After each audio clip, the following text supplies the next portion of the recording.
Boys and girls in the peach capital of the state, baby. All right, boys and girls. I'm going to have to get me a laptop or a Mac Pro or something because my videos will not load through my phone. So I'm going to have to use a little DJ camera with the memory card and load it through a computer. But nevertheless, I'm going to test the fuel pump for you today. This is Sunday. All right, so this is the fuel pump for the LS.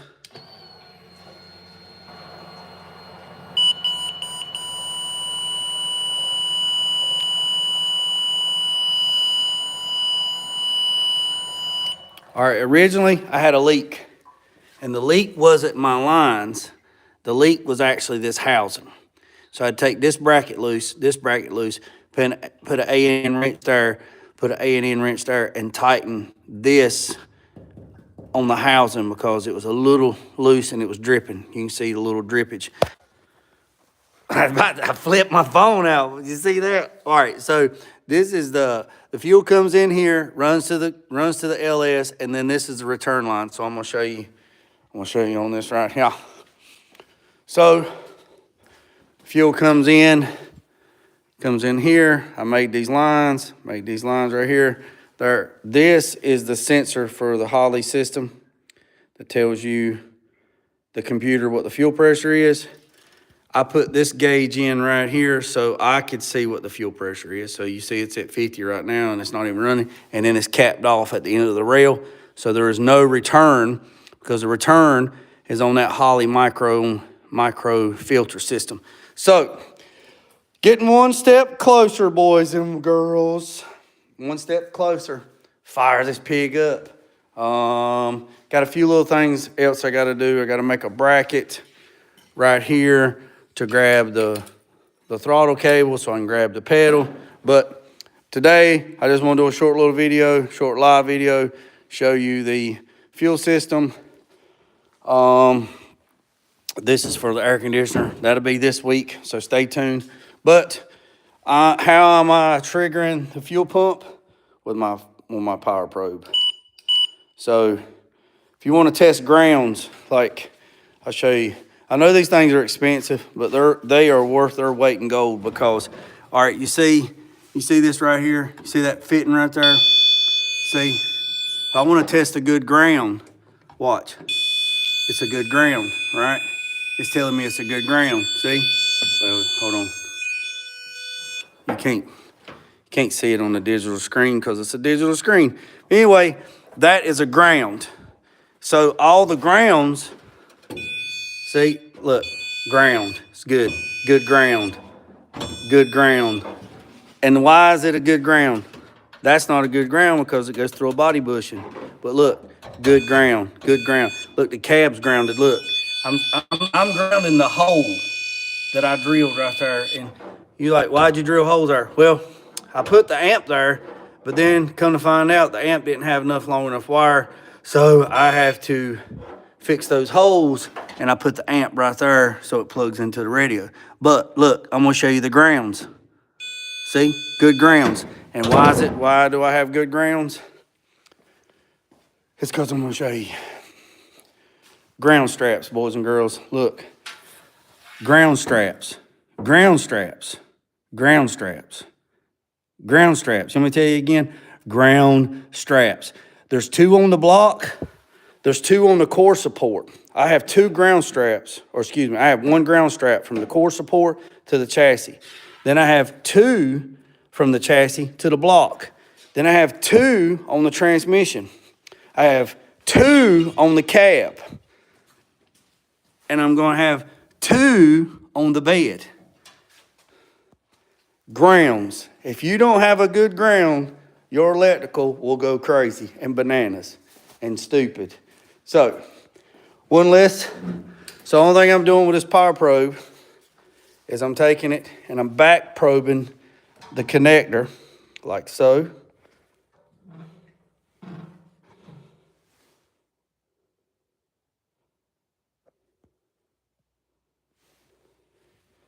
And I'm activating the pump. And the pump is running. And we'll go up here and we'll check. And I have fuel pressure. Well, you can't see it because of the glare. It's slowly going back down because it's returning into the tank. That's extremely excessive, but I guess redundant since bad. Well, I guess I have been told I do stuff overkill. I have been told that I do stuff a little extreme. But if you've ever had to chase a bad ground because a vehicle comes and you do something to it, like an older vehicle, and something's not working right, and you're trying to find what's wrong, and it's not getting enough voltage, it's not enough, whatever. There is a debate that I'm not going to get into. There's a nice equation that help you keep. Oh yeah, I know. I know all about the equation in physics. I know all about that. I appreciate that. I know all. Yeah. So they're grounds. So which way does a battery go? Fat fingers. Sausage fingers. So how does now? Don't beat me up on this. I'm just going to show you this right here. So this is just sitting here for the time being because I have to put this somewhere else. But this is completely off topic, but let me show you. All right, so here's battery, right? So how does voltage work? Does it go positive and then negative, or does it go negative and then positive? Let me say that one more time. You got positive.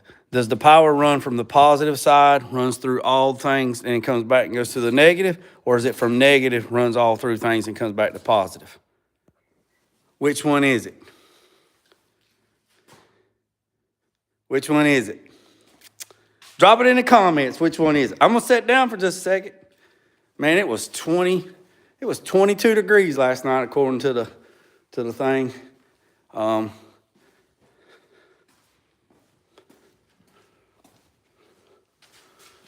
Let me see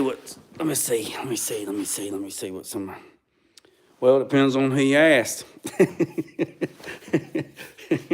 Yeah, depends on who you ask. That's why I asked the question. It is a never-end debate. Negative, negative, positive, negative, negative, negative. All right, so we got negative, negative, negative, negative. We got, all right, let's see. Let's see. 1, 2, 3, 4, 5, 6. 6.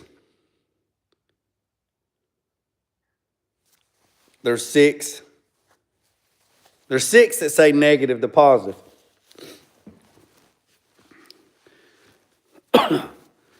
So, in physics, well, let's see. I had 2 electrical guys in automotive.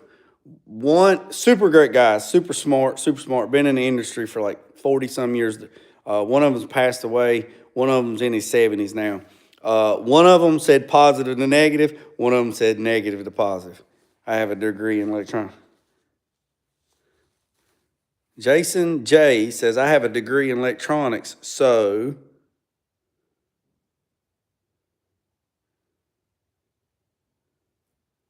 which way is it, Jason? Hold on.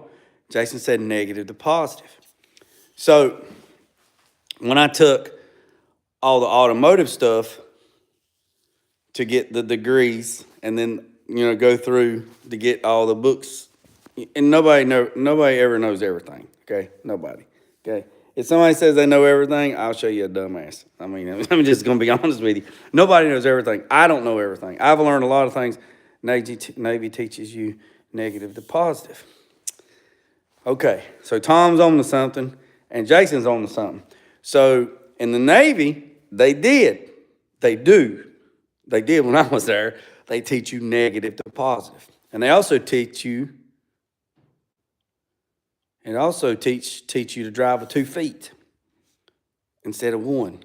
So when you say, what do you mean teach you to drive with 2 feet? Like this.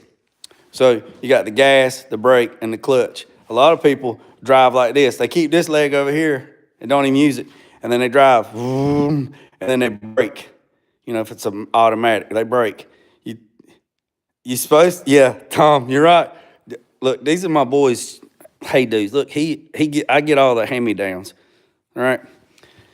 Voltage to negative. Yeah, so a lot of people, they keep this leg over here like this, and they drive, you know, and then they brake, and they brake. This leg over here ain't doing nothing. In the Navy, you drive like this. This foot is always ready. It's always ready. You driving gas, brake, gas, clutch. Anybody know what that is? That skinny pedal. So I was in VP 92, if you know what that. Yeah, I'm with you. I'm picking up what you're laying down. So in the Navy, they taught us negative to positive. In automotive at the college, I had one instructor that said negative to positive. You had one instructor that said positive to negative. And then depending on which class that you took, what kind of test you get, excuse me, what kind of test you get, what kind of questions they were. So, and then when I took physics, you only had to take one physics class in automotive. But I took them all because I was going for not a 2-year, I was going for a 4-year, which doesn't mean nothing. I mean, doesn't mean nothing. It's just a piece of paper hanging on the wall. Yeah, hold on, Nicholas. I'll show it to you here in a second. So the instructor that taught physics, I'm not gonna say his name, because I just not. He was like 1960s. Now this was in. So this was in. He was like 1960s. The glasses or the BCs, the pocket protector, and everything. I mean, just like straight out of a 1960s NASA movie. That's what he dressed like, right? Super smart, no personality, no nothing. Just unless you're saying we're in a C10 squadron. So I bet you a hoot, them BC boilers. So this instructor he was like the dry eye, itchy guy, Visine. That's the way he was, right? That's the way he was. But super smart, super smart. We go into the classroom and he's got this big whiteboard, right? And me and another guy, he was in the Army. Me and him talk every day. Super great guy. He's actually, I consider him my brother, but we talk every single day. Anyway, the instructor gets up there and he starts writing after, we get into class. He starts writing formulas on the board, right? And he's going down the board. And when he gets to the end,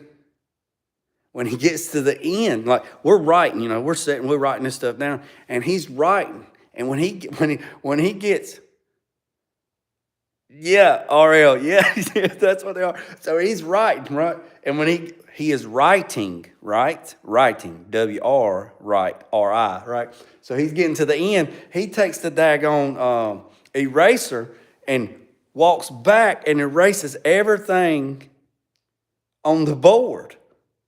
And me and Derek, my homie, sat beside me. He looks at me and he said, dude, we're going to have to go to the front. And he just kept writing, and that's how he was. He wouldn't use the whole whiteboard. He just wrote across and got to the end, and then as he walked back, then when he got back to the front, he'd start writing. There was a girl up front. She says, excuse me, excuse me, excuse me, excuse me, excuse me. And he stops, and he turns around, and he says, is there a problem? She said, I didn't get all that. And he said, well, you need to write faster. And he kept going. Oh, okay. I was in the Army. RL. So my buddy, he was in the Army. I was in the Navy. So appreciate you. My uncle, if you look back through my story or my reel yesterday, my uncle was a gunnery in the Vietnam War, and he passed away a couple of days ago. We had his funeral yesterday.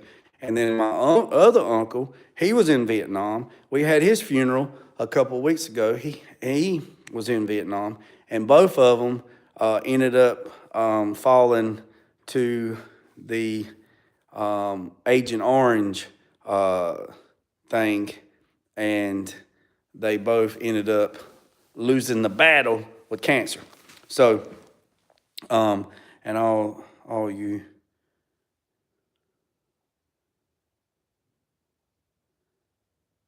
I was a PH, and look at all of us going today.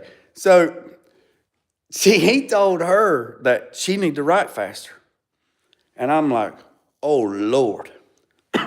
So the next day we get in there, and my buddy Derek, he sits on this side and I sit on this side, so we could divide and conquer. And then he's on here too. He's on here too. So I mean, he's not on here right now, but he'll watch this later, and he can testify that that instructor wasn't no joke, man. He wasn't no joke, but he believed negative to positive. And he also said, now he was an Air Force colonel that retired. He also said that he lived majority of his life on Area 51, and his 3 kids were born without birth certificates.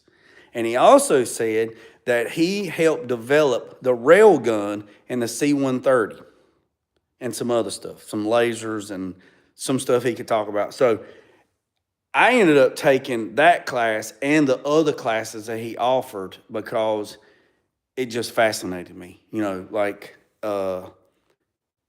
numbers and all that stuff, like Yahtzee and stuff. Like we took a cup of dice, and all the dice were black, and one side had red, and we put them in a cup and we'd shake them up and we'd slam them on the table, and then we'd unstack them, and then we'd count how many was black and how many was red.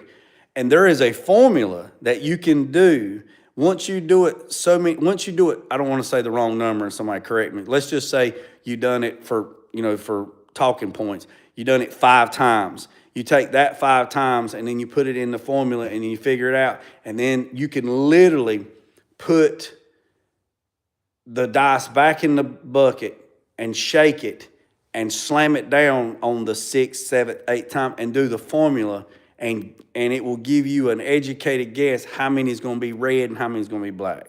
Now that's crazy. So he taught me that it was negative. He pushed that point because he was in electronics, where's that? Who was it? Jason. Jason's in electronics. So this instructor, he was a doctor, and he was an Air Force colonel. He says it's negative to positive. So back to where we started this whole thing, Tom said it was a little overkill that I had so many ground straps on panels. Well, once you chase a few grounds and you find out that you have a bad ground or bad connection, those ground straps are like $7. I get them in 6, 8, 10, and 12-inch lengths. I buy them on Amazon, and they work great. Oh, yeah. My friend was a CB. He died a few years back. Yep. Sorry about that, Mary. Yep. Yeah. Tom is, well, okay, I understand the point. Yeah, so I understand that it's overkill. I understand. And I could probably got away with 1 ground strap on the cab and 1 on the body, or 1 on the cab, 1 on the bed, 1 on the core support, and 1 on the engine, 1 on the transmission. I could probably got away with that. But it does, for me, they're $7 straps. I can put a $7 strap on there and I don't have to worry about it. Even the thickness of the ground. Yes, see, Tom's on point. That's, let me see. I don't even know what the thickness is of these. My calipers are in the back, but let's see. Yeah, see, these, I don't know, they say 412 on them, but they probably, 16 gauge. They might even be a little thicker than that. I don't know, but yeah, you're right. And another thing, you can't take this ground, boys and girls, and drill a hole and then put that ground on there like that. I mean, you can't do that because this frame's powder coated, right? So it's only getting connection where the head of the bolt's at. right? So you have to clean this up, right? And you have to treat the metal.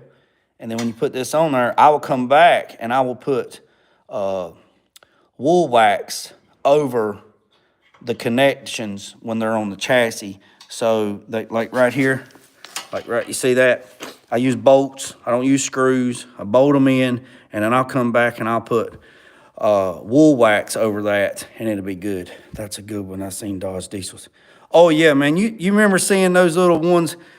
I know you've seen them, Tom. Those little ground straps that, man, they ain't wide as a pencil.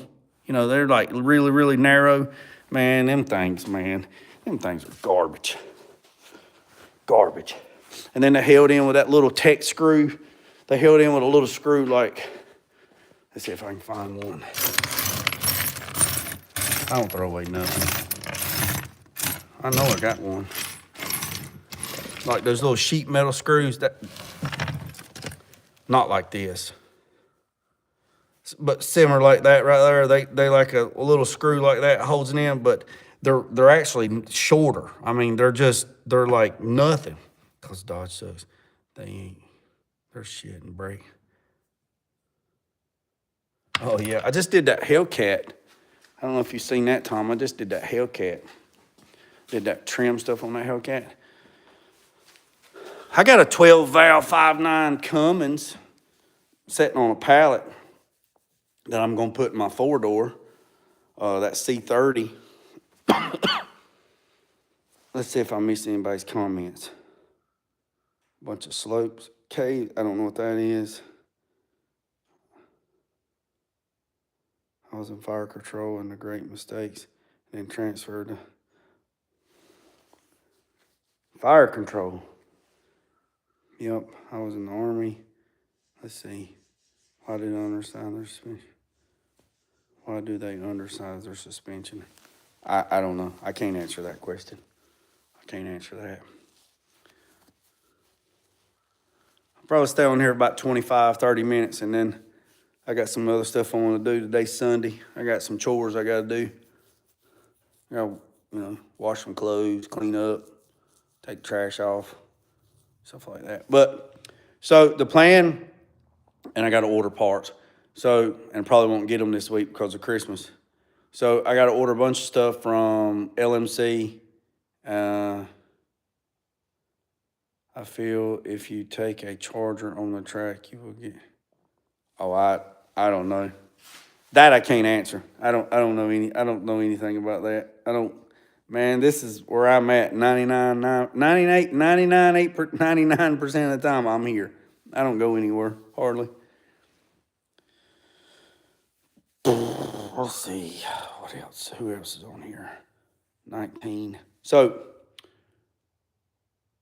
yeah, I got a whole list of parts, whole list of stuff.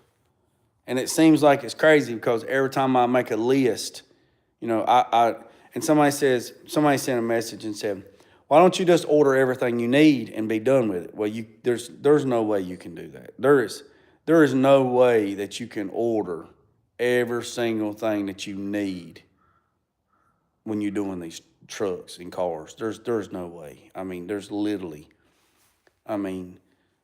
way. I mean, you just can't. So, every week I order. At the end of the week, I make a list. As I'm going along, I'll say, okay, I don't have this. So, for example, this air conditioner system, this Vintage Air kit that he bought from Vintage Air. He bought the kit from Vintage Air and had it drop shipped. Well, it don't have everything. It don't have the high pressure line. It don't have the suction line. It don't have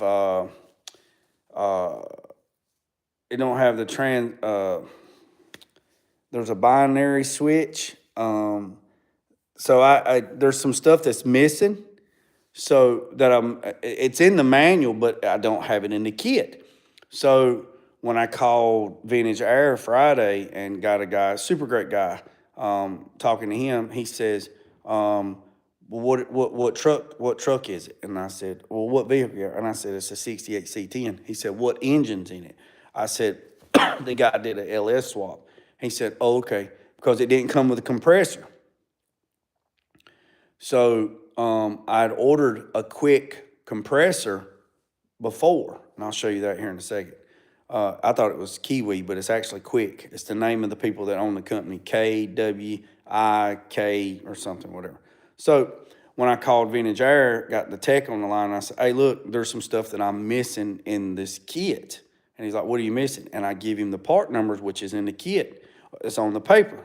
And he says, well, that don't come with that kit. And I'm like, what do you mean it don't come with this kit? He says, that is for a 67 to 72 C10 truck without air.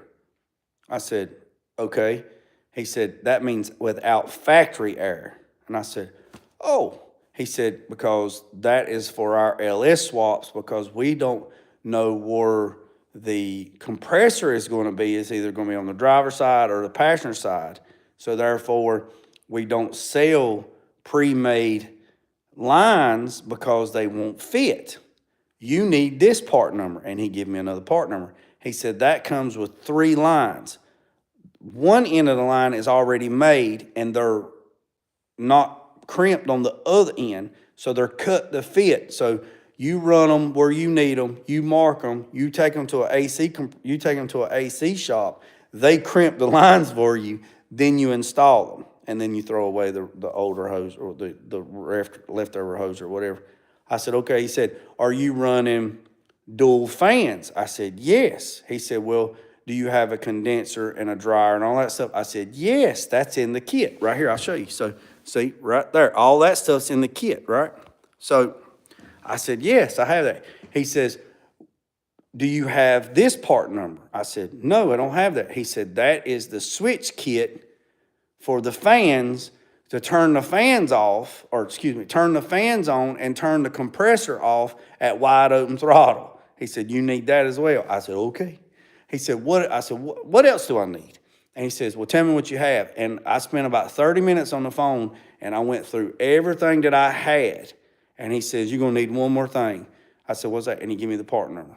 And he says, just go to our website, order it, and we'll drop ship it. And I'm like, okay, great. So this guy ordered a kit, and it's supposed to be everything in a kit, but it's not everything in a kit. So when you have to explain to your clients, and I seen something yesterday or last night watching, and there's a builder that's in Australia, and he says, I basically have to talk to my clients like they're a 5-year-old child. And I don't mean that in a disrespect, because what has happened over the last 15, 20 years is people watch television and they see they put these vehicles together like this. They build these vehicles. They build vehicles like this on TV in 7 days, and then somebody brings you their vehicle that's bone stock and say, I want it to look like that. And you say, well, if you want it to look like that, it's going to cost you $40,000. And then they go, I don't think it's going to take that much. And then you look at them and go, well, why don't you think it's going to take that much? Well, I mean, I don't see where it's going to cost that much. I looked up the wheels. The wheels were $5,000, and I looked up the air ride system, and it was like $2,500. And then they got a suspension kit, full kit for like $35. And I said, well, that's 10 right there. Woody, that's 10 right there, and we haven't even touched it. Yeah, but I don't think it's going to take 40 or 50 grand. You don't think? No. Well then, okay, well, take it somewhere else. I mean, so let's see. And I complained about old cars before, and that was my point. Yeah, so I mean, this truck here still has, come get it. Look, there's Big Fish 8. All right, look here. There's 20 people on here right now. There's 20 people right here. There's 20 people. All right, there's 20 people watching this. I need everybody on here to do me a favor. Everybody on here right now, go to Big Fish 8. Y'all see it right there? Big Fish 8. He just commented and said, come get it. Come get it. Y'all go to his YouTube channel and hit that subscribe button for me. He is building his wife F100. Y'all go check it out. And he has been, I'm going to tell you right now, he has been throwing the cold to that son of a gun. He has been chasing, trying to get where he's at, for old man Winter done got up there where he lives at, up in the big state of Virginia. So, he's done went from outside to inside. So, you boys and girls, Mr. E, you boys and girls go to Big Fish 8. Go to his page and show him some love. And hit that thumbs up button and hit that subscribe button and go back, excuse me, go back through all of his videos and see what he started with and see where he's at now. And y'all give him some love. I drive a F100. So, it takes 10 minutes to build that truck. Yep, Woody, it sure did on time lapse. So I'm going to show you. What was I going to show you? Oh, I was going to show you the compressor. And then I'm going to get off here. So this is called Quick. Kwik. This is the 4 people that work there. They started this company. This is the bracket system that I ordered from Vintage Air. So now there's a card in the box from Quick that tells you can order directly from them. So plus they give you a discount code for the next thing. But this is the bracket system that Quick sells for an LS, and you have to measure inside the crank the harmonic balancer to the face of the crank, not the bolt, to the face of the crank, and tell them what that measurement is. And they will tell you what front drive system you have and what bracket you need, and it will have the correct offset, and it will give you 3 part numbers for 3 different belts that you can go to your part store, and if you got a good part store, you can get all 3 belts and then figure out which one belt you need. What do you guys from Virginia think is cold? Because it's about 20 and I'm doing ball joints on an old Honda. All right, so I'm in North Carolina. Big Fish 8 is in Virginia. So it was 22 degrees last night outside. And I got my heat on low here in the shop. So it's 60 here in the shop. I don't like it too hot in here anyway. So back to the bracket. Yeah, Mr. E, this thing, look. She's solid. And I'm gonna be honest with you, I was a little skeptical because it's all aluminum. This whole kit right here come with 1 piece of paper with the instructions. If you pretty much played with Legos or Lincoln Logs growing up, you can kind of see how things go. I had this whole thing put in about 30 to 45 minutes, and it comes with everything. I did a video on it as well. So that's that. It was like 15 here last night. Holy crap, Big Fish. That was cold, brother. That was cold. That was cold. So, here's the kit. So here's the kit that he bought, right? This is the kit that he bought, the Vintage Air 7511-7. And it didn't come with, it came with a bunch of stuff, but what I was saying, let me switch hands. What I was saying, it come with a lot of stuff, but what it did not come with is I'm about to show you. It did not come with hose number 10, hose number 6, hose number 8. And there's a tri-binary type switch. It came with this one, but it didn't come with the right one to run dual fans to turn the compressor off on a LS. So this is the stuff that I was missing. So is those hoses. So I got to order all that stuff. So that's about it. Been on here 34 minutes. I appreciate every single one of you. Remember, hit the notification bell. Wednesday at 6, we're going to go live again, and we're going to finish up the chapter in this. And, yeah, so here's the part numbers that I need. So Vintage Air told me these are the numbers that I need to finish this kit. And see, we went with those controllers, and those controllers right there plug directly, y'all bear with me.